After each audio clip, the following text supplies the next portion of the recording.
Malaria malaria disease जो कि एक फीमेल एनाफिलिस नाम के मॉस्क्यूटो के काटने से होता है।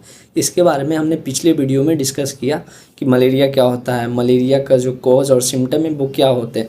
आज हम जो डिस्कस करने जा रहे हैं वो मलेरिया के डायग्नोसिस के बारे में है। हमें कैसे पता चलेगा कि जो सामने वाला पेशेंट है या फिर जो पर्सन है वो मलेरिया से इन्फेक्टेड है या नहीं। तो 2-3 तरीके होते हैं, उससे हम पता कर सकते हैं कि जो पर्सन है वो मलेरिया से इन्फेक्टेड है।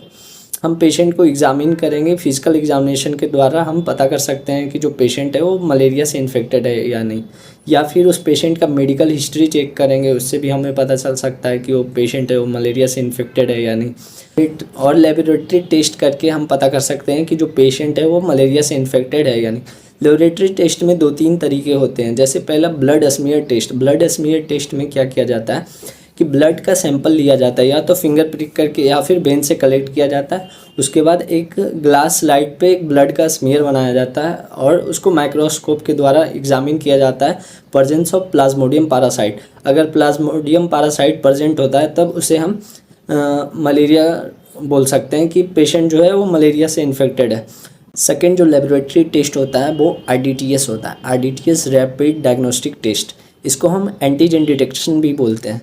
ये है जो एंटीजन को डिटेक्ट करता है। जो प्लाज्मोडियम पैरासाइट जो होता है वो हमारे ब्लड में एंटीजन छोड़ देता है, जिसके कारण जो डिजीज़ है वो डेवलप करते हैं।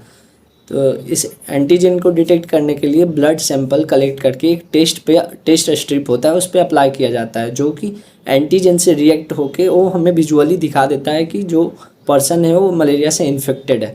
जैसे एक टेस्ट स्ट्रिप है, उसमें हम ब्लड अप्लाई करेंगे। ब्लड अप्लाई करेंगे तो जो टेस्ट स्ट्रिप है वो शो कर देगा कि जो पेशेंट है वो मलेरिया से इन्फेक्टेड है। थर्ड है polymerase chain reaction. Polymerase chain reaction ये भी एक लेबोरेटरी टेस्ट होता है।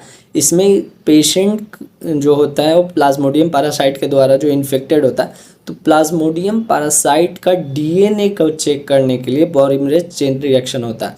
प्लाज्मोडियम पैरासाइट का जेनेटिक फैक्टर या जेनेटिक मटेरियल मतलब DNA चेक करते हैं, उससे पता चल जाता है कि जो पेशेंट है वो मलेरिया से इन्फेक्टेड है।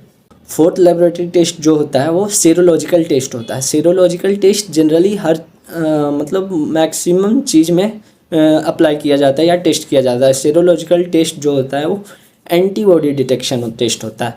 ये है जो एंटीबॉडी को डिटेक्ट करता है। जैसे कि एक प्लाज्मोडियम पैरासाइट एंटीजन रिलीज़ किया तो उसके अगेंस्ट मतलब फाइट करने के लिए, उसके अगेंस्ट फाइट करने के लिए हमारा इम्यून सिस्टम जो है वो एंटीबॉडी जनरेट करेगा। तो एंटीबॉडी जो जनरेट करेगा वो